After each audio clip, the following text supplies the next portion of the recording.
bienvenue sur Compta Online Info.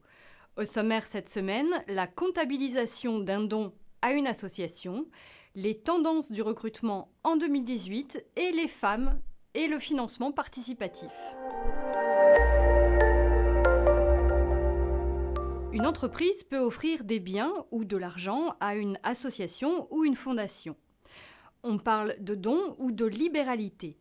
Il n'y a pas de contrepartie pour l'entreprise. Le don exceptionnel est comptabilisé dans un compte de charges exceptionnelles. C'est le compte 6713. Le don courant, régulier, est une charge d'exploitation. Il est comptabilisé dans un compte 6238 comme les pourboires.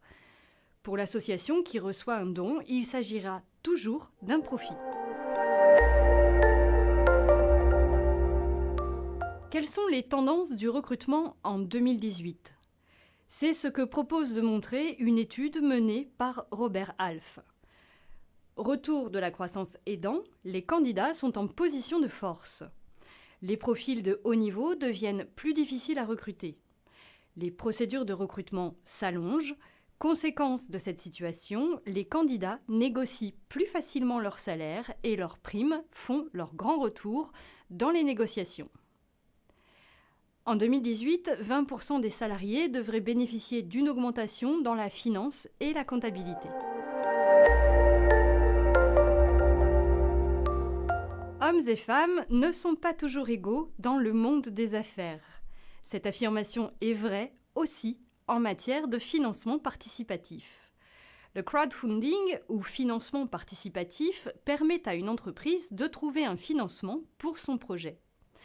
En s'adressant à une plateforme dédiée au financement sur Internet, elle peut toucher des milliers de personnes ou plus. 24% des femmes obtiennent le financement de leur projet sur ces plateformes contre 13% des hommes. Les projets menés par des femmes sont moins risqués et les sommes demandées moins importantes. 89% des levées de fonds de plus d'1 million d'euros sont obtenues par des hommes.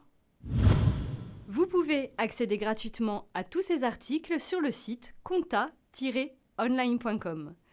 Toute l'équipe de la rédaction vous souhaite une bonne semaine.